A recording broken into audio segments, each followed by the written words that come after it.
Assalamualaikum to our beloved lecturer and to all our fellow friends.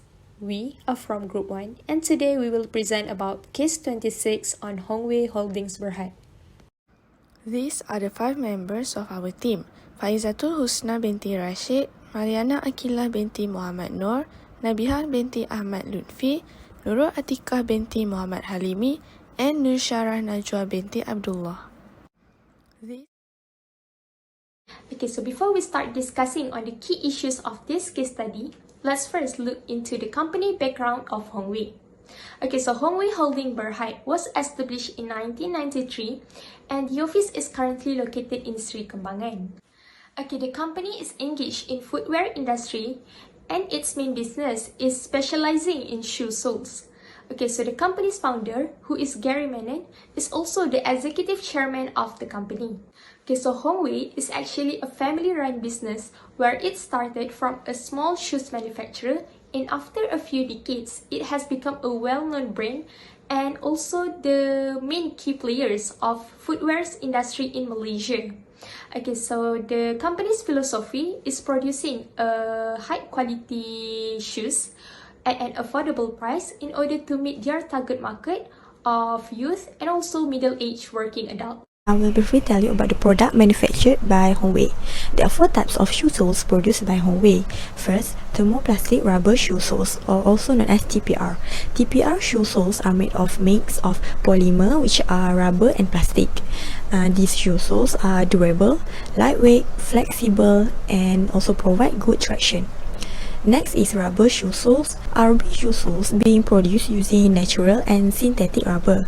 Some of their strengths are they have high resistance to wear and tear and waterproof, also weatherproof.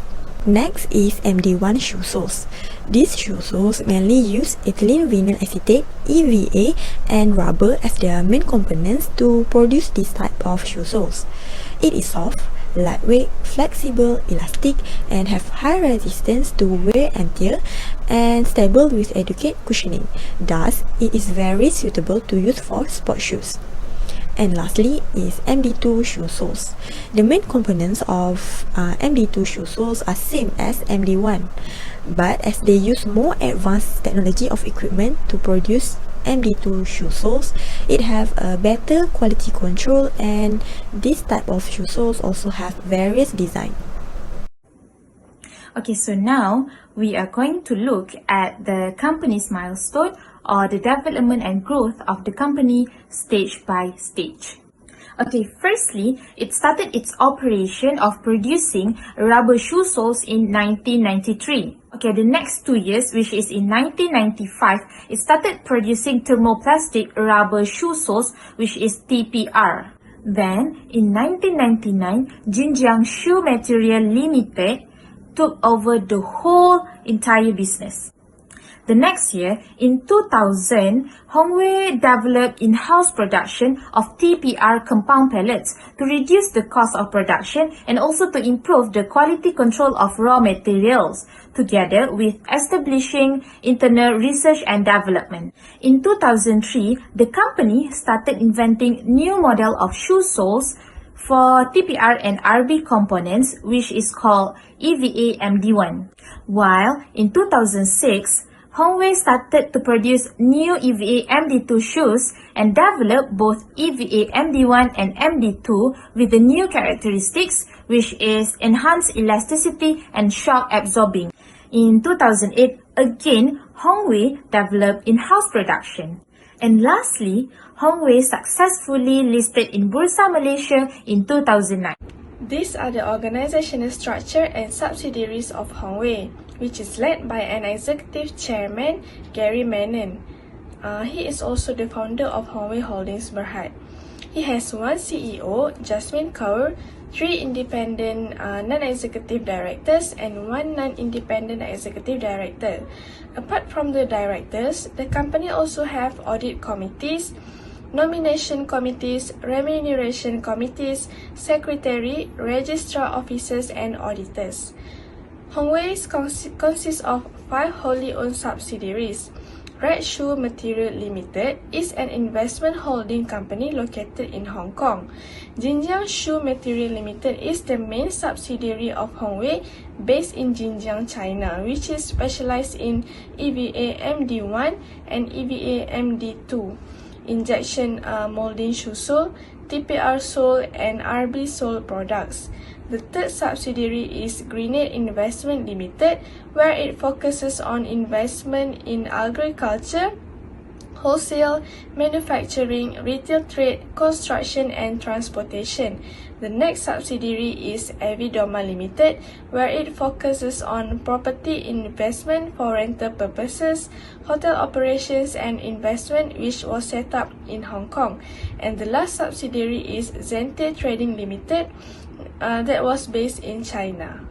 Next is what company have achieved. The first achievement of Hongwei Berhad is become a well-known brand and a key player in the footwear industry. The second achievement, Hongwei successfully manufactured its own product by developing in-house productions of TPR compound pellet and also EVA compound pellets. The third achievement, Hongwei became a listed company in Bursa, Malaysia. The fourth achievement, Hongwei successfully organizing trip missions to overseas exhibitions. And the fifth achievement, Hongwei became organizer for a footwear designs competitions in Malaysia, which is helped to encourage young talent in joining a footwear industry. Okay, so now let's look into the key issues of Hongwei Holdings Berhad, and I'm going to start with the first issue, which is related to the board of director. Okay, so before the appointment of the new director, the board of Hongwei has been left with only 2 members, which is the executive chairman and also the CEO. It begins with a sudden resignation of 2 out of 5 board members, where they resigned without any prior notice, and the company also had lost a secretary and also their agent in a short distance amount of time. Okay, so the 2 of the board members left failed to communicate with the regulators or the new board, and this actually has led to a failure in following Bursa's requirement due to the lack of communication between them. Hongwei Holding Berhad has a few weaknesses in its corporate governance, and this has led to a significant doubt among the stakeholders on the ability of the company to continue as going concern. Okay, the company's weaknesses can actually include the improper functioning of the board. Just like how I mentioned before, the board has been left with only 2 members, and lots of directors and their secretary and agent have left the company without any prior notice. Okay, the second one is the company have a lack of required skills of auditors and management team, considering how they are unable to function and also communicate properly with the management team of subsidiaries. Okay, this actually has led to a failure in complying with the standard of Bursa's requirement. The next issue is related to the auditors of the company. Okay, the company was unable to submit its 2015 annual report even though the deadline has been delayed. Okay, the company has failed to meet the agreed time for both deadline, and this has caused the share price to drop significantly in 2015, and it has been continuously dropping in each year. Okay, so now let's look further into the reasons on why the auditor was unable to complete the audit report on the pre-agreed time. Okay, so the first reason is the auditor was unable to contact the management team of the subsidiaries, this causing the auditor unable to obtain lots of information related to the ownership of inventories and also the recoverable amount in order to complete the audit work. And not only that, the auditor also unable to determine whether all the significant events occurring after the reporting period has been properly dealt with and also disclosed in the financial statement. Since there is no proper disclosure by the management team of the subsidiaries, this actually has led to a potential of fraud, since there is a risk of the financial statement being misstated, since there is no proper disclosure by them. Next, I will discuss about the internal control issues of Hongwei. First, in terms of reporting, Hongwei could not release their annual report even after Bursa Malaysia has set a new deadline for them to do so, due to the additional workload that the auditors must do, where the auditors need to investigate and verifying the expenditure incurred in the bank balance, which this gives a significant impact on the dropping of Hongwei's share price each year. Besides, the team management of subsidiaries did not give information about the ownership and recoverable amount of the subsidiaries, so the auditor could not determine on that matters, which lead to incomplete audit work. And the subsidiaries, which are Grenade Investment Ltd and Evidoma Ltd, also failed to provide evidence to the auditors whether they still have ownership over the inventories or not.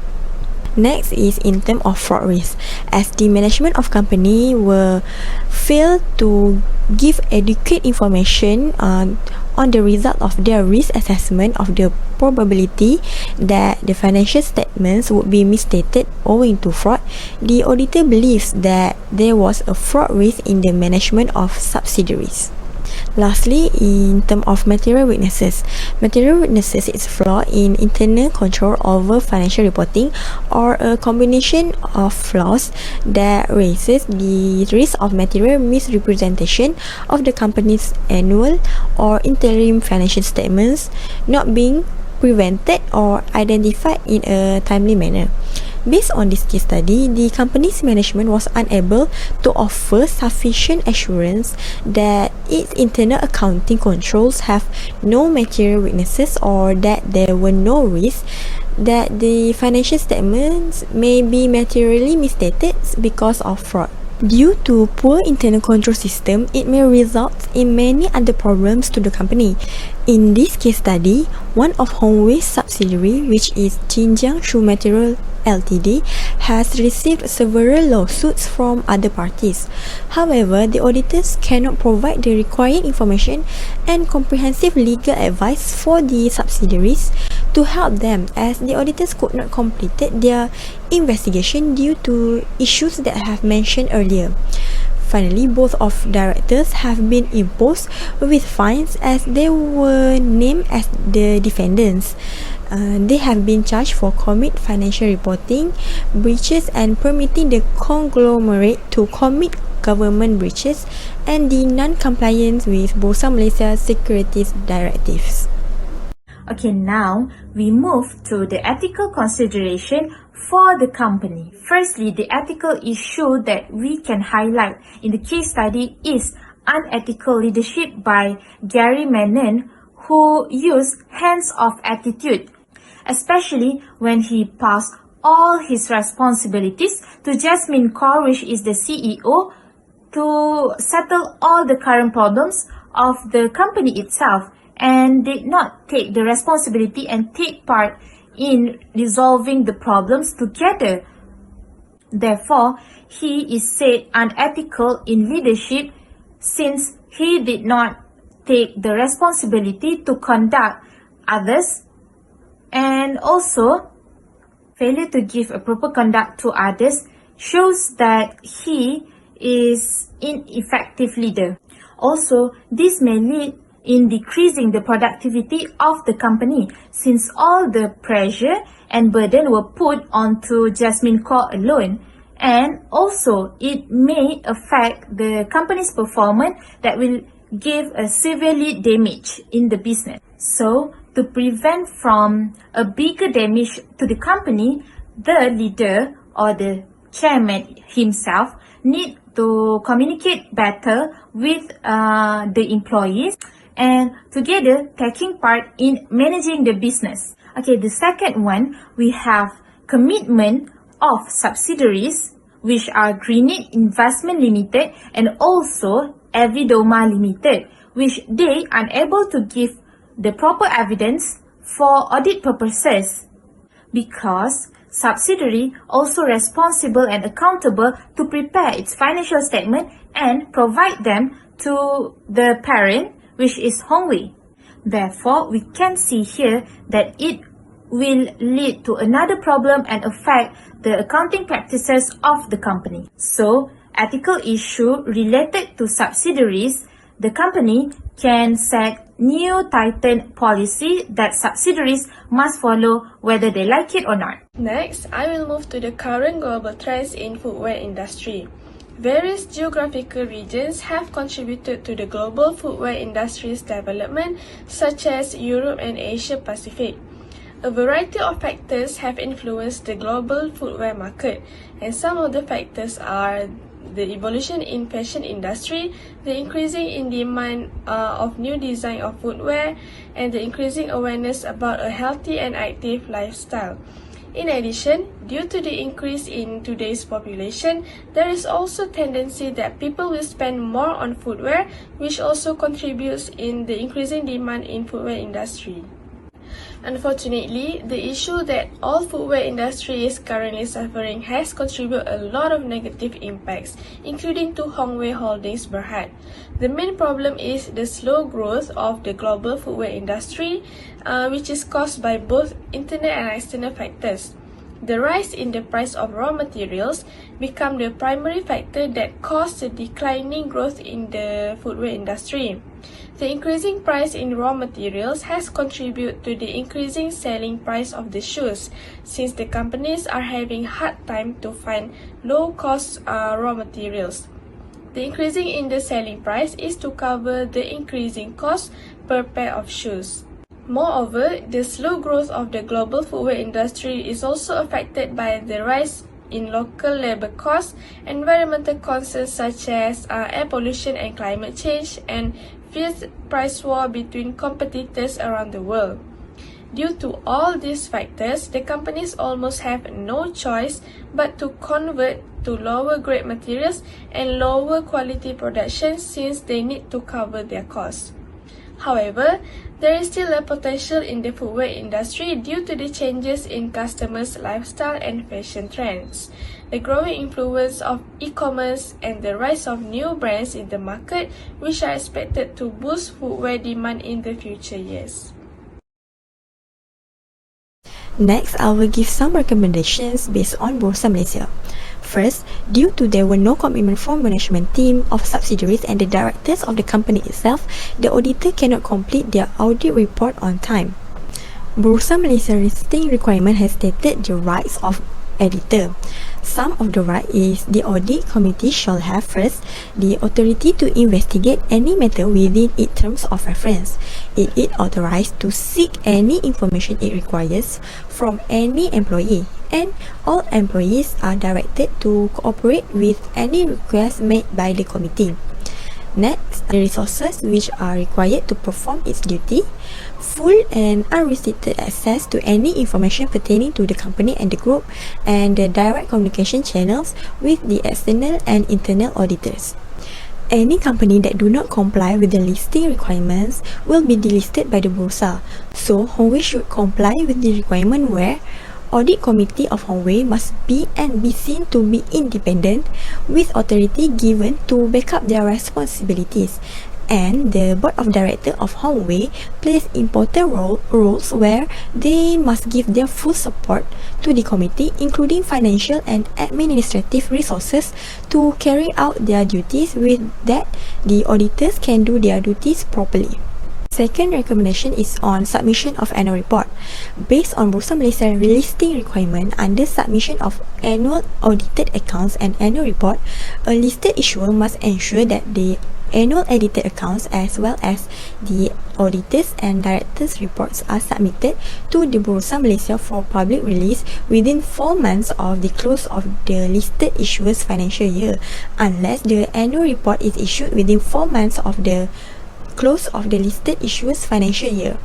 And if a listed issuer fails to issue the outstanding financial statements within 5 market days after the expiry of the relevant time frame, it will be suspended.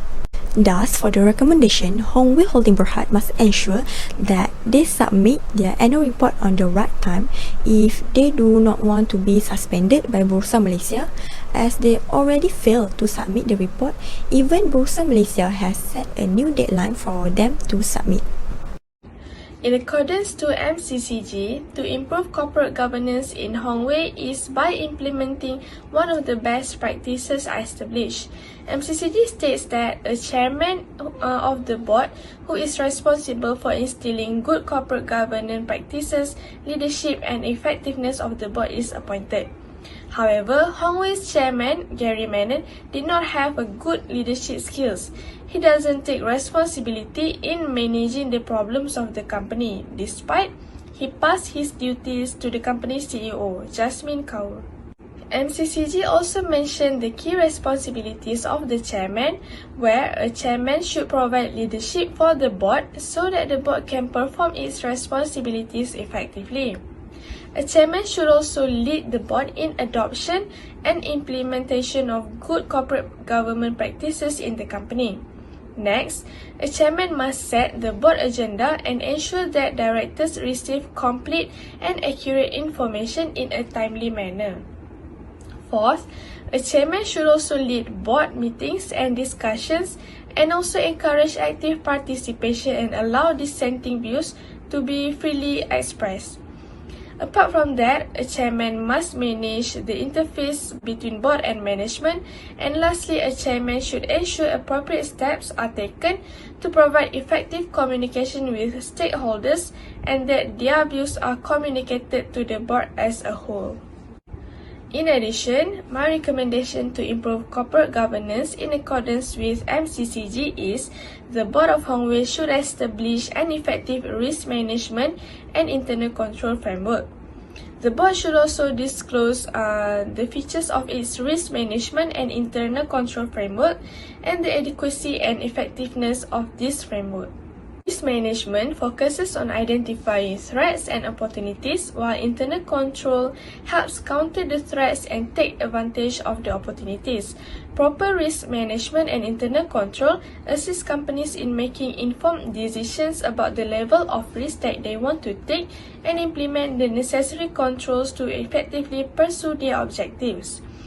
It should set appropriate policies on internal control and seek assurance that the systems are functioning effectively.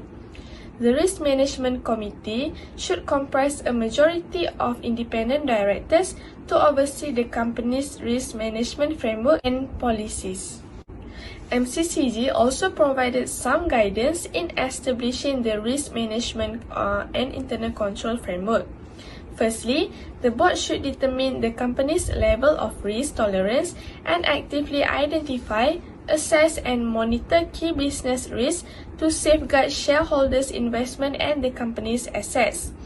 Internal controls are important for risk management, and the board should be committed to articulating, implementing and reviewing the company's internal control framework.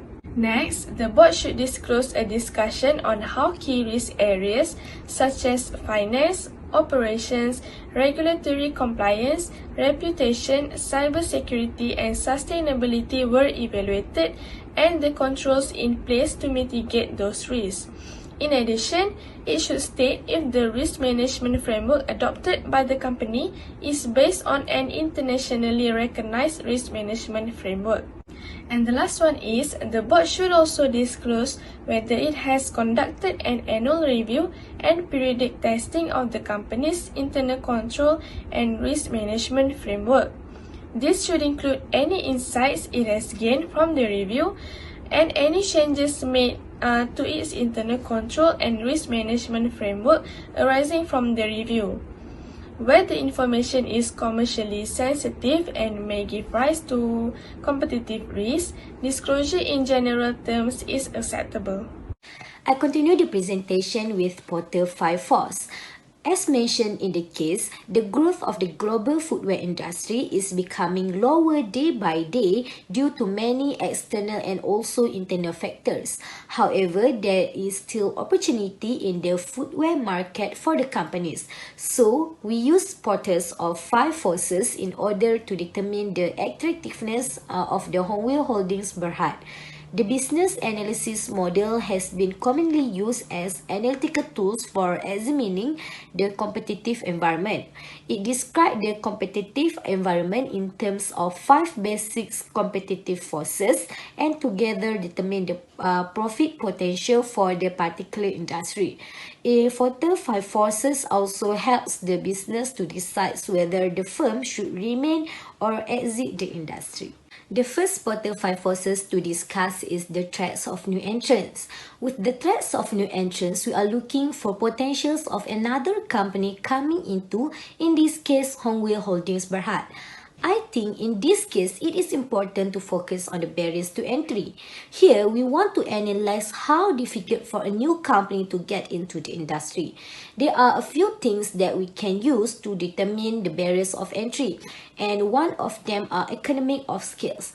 Economic of scales imply that a larger company have advantages over a smaller companies, since in theory it will cost a large company less to make a product versus a smaller company.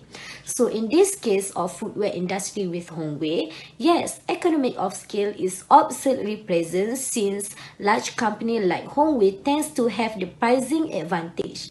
Another things that we can look is a product differentiation. When existing competitors have a strong brand identification and customer loyalty that give them a huge advantages, it's not easy for somebody else to come in and redo what they are doing or even innovative further.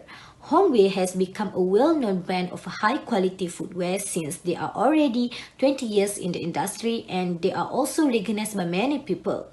This will lead to difficulty of a new entrant as Hongwei already a well-known compared to a new entrants who are just started to create their brand names. Plus, Hongwei also has their own technology in producing their shoe soles to improve their components in the shoe soles. For example, where they started to upgrade their MD1 shoe soles to MD2. Then we want to consider the capital requirement, which is how much money it costs to run the business. Once again, in Hongwei, it will cost a huge amount of money for a new company to come in and launch a manufacturer, such as they has to establish internal research and development department to strengthen their design, so that it will make the barrier of entry even higher for the potential new entrants. So by looking the entire picture of Hongwei in the industry, I'm going to say that it's a moderate threats of new entrants are going to come in. Okay, next important 5 force is the bargaining power of the suppliers. This is important because the less power the supplier has over the business, that's the better for the business. For Hongwei, they did not depend much on the suppliers since they have their own developed in-house productions for the shoe soles. This will improve the internal control of raw material, lower the production cost, and also reduce the dependency on the third-party suppliers. Plus, they also produce other shoe soles for other different segments. This is a low threat to the business as they producing their own shoe soles without depending on the suppliers. In addition, switching costs of the supplier are also low as there is significant suppliers in the industry and the company can easily switch to other suppliers for raw materials. This could be a good thing for Hongwei. Next, the very similar version with before is bargaining power of buyers. With Hongwei, the bargaining power of buyers is actually at low because Hongwei sells to many different customers. Its target market bases are mainly for young and middle-aged working adults, women, children, and also labor workers. They also have distributed their footwear as well as making private label shoes to be distributed outside Hong Kong. Next, we have threats of substitutions. All firms within the industry compete with industry in producing substitute products and services. Substitute may be threats to Hongwei performance as a key players in Malaysia's footwear industry. In the footwear industry, there are low substitute of shoe companies that specializing in shoe soles, and this is a clearly unique product for Hongwei. But there are changes in customer lifestyles and fashion trends and also increasing in new brands in the market. customer could buy shoes from any brand because there are other choices, and Hongwei isn't the only choices that customer have when it comes to buying.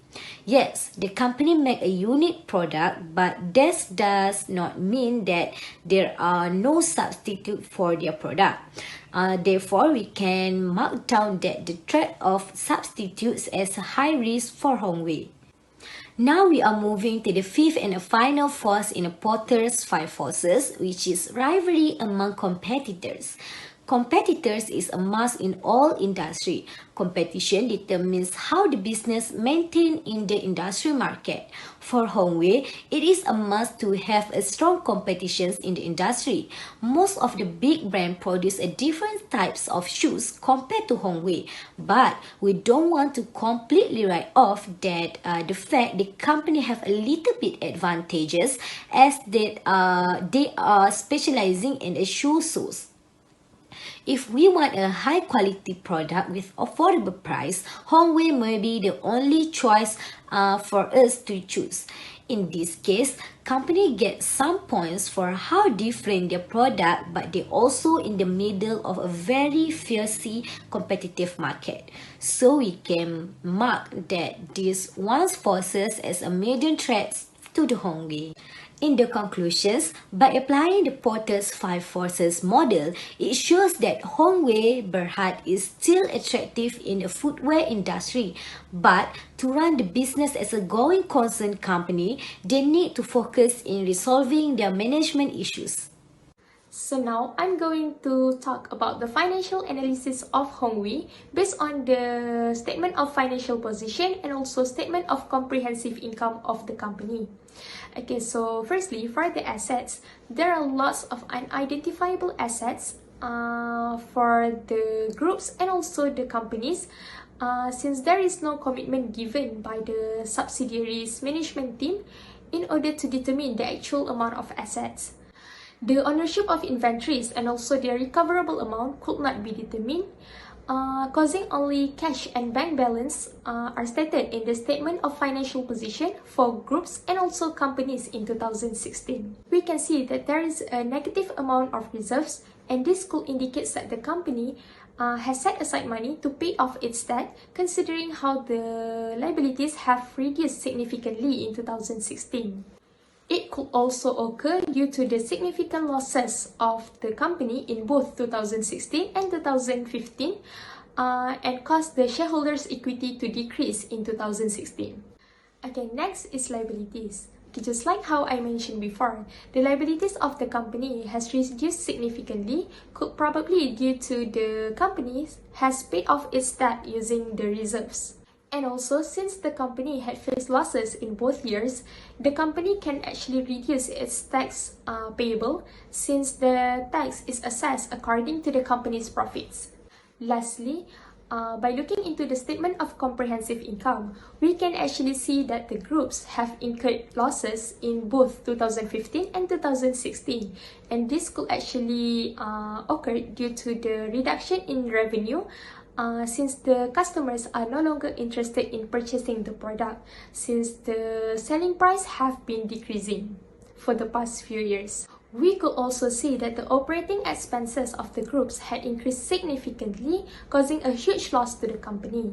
Okay, so this could probably occur due to the increase in the cost to support the business and also cost of producing the product, which includes the increase in cost of raw materials, labor, and also environmental concern.